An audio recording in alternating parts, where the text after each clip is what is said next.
Hi friends, welcome back to Manasa recipes. Today tasty recipe వచ్చేసి goat brain ఫ్రైని ఇలా టేస్టీగా just ఒక 10 మినిట్స్లో ప్రిపేర్ చేయండి. మరి ఈ కర్రీని ఇలా చేశారంటే టేస్ట్ అయితే సూపర్గా ఉంటుంది. మరి మీలో ఎంతమందికి ఈ గోట్ బ్రెయిన్ ఫ్రై అంటే ఇష్టమో కామెంట్ బాక్స్లో కామెంట్ చేయండి. మీకు కూడా ఇది ఇలా పర్ఫెక్ట్గా రావాలంటే వీడియోని స్కిప్ చేయకుండా చివరి వరకు చూసేయండి. మరి ఇప్పుడు లేట్ చేయకుండా ఇలా టేస్టీగా గోట్ బ్రెయిన్ ఫ్రైని ఎలా ప్రిపేర్ చేయాలో చూద్దాం.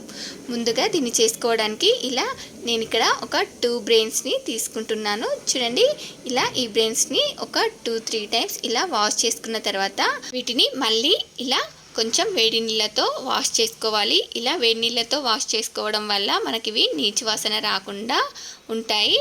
చూడండి, ఇలా వాష్ చేసుకున్న తర్వాత వీటిని ఇలా వాటర్ తీసేసి రెడీగా పక్కన పెట్టేసుకోండి. ఇప్పుడు ఇలా ఒక ప్యాన్లోకి 2-3 టేబుల్ స్పూన్స్ ఆయిల్ వేసుకోండి.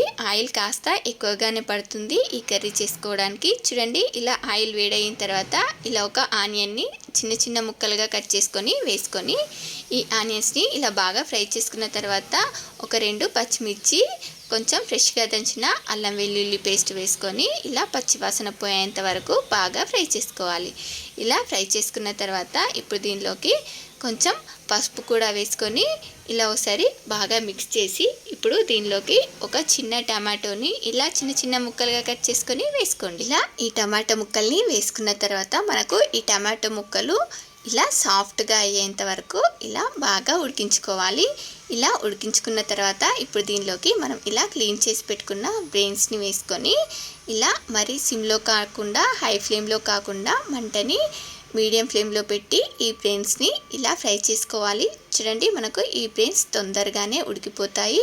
ఇలా ఈజీగా ముక్కలుగా కట్ చేసుకున్న తర్వాత చూడండి, వీటిని ఇలా ముక్కలుగా కట్ చేసుకున్న తర్వాత వీటిని ఇలా ఆయిల్లో బాగా ఫ్రై చేసుకోవాలి. 1-2 నిమిషాలు ఇలా ఆయిల్లో బాగా ఫ్రై చేసుకున్న తర్వాత ఇప్పుడు మీకు టేస్ట్కి సరిపడా సాల్ట్, అలాగే మీకు టేస్ట్కి సరిపడా కారంని యాడ్ చేసుకోండి.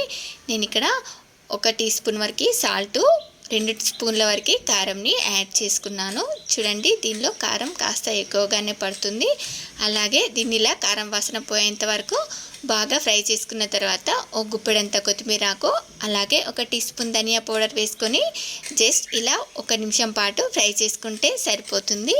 ఇలా మనకు చాలా టేస్టీగా యమ్మీగా ఇలా గోట్ బ్రెయిన్ ఫ్రై రెడీ అయిపోయింది. మరి మీకు కూడా నచ్చిందా? చూస్తూ ఉంటేనే తినాలనిపిస్తుంది కదా. అయితే మీరు కూడా ఒకసారి ఇలా తప్పకుండా ట్రై చేయండి. ట్రై చేసి ఎలా వచ్చిందో కామెంట్ బాక్స్లో నాతో షేర్ చేసుకోండి. అలాగే మీకు ఈ రెసిపీ కనుక నచ్చినట్లయితే ఒక లైక్ చేసి మీ ఫ్రెండ్స్ అండ్ రిలేటివ్స్కి కూడా షేర్ చేయండి. అలాగే మరిన్ని టేస్టీ అండ్ హెల్తీ రెసిపీస్ కోసం మనసా రెసిపీస్ ఛానల్ని సబ్స్క్రైబ్ చేసి దాని పక్కనే ఉన్న బెల్ సింబల్ని క్లిక్ చేయండి. Thank you for watching my video.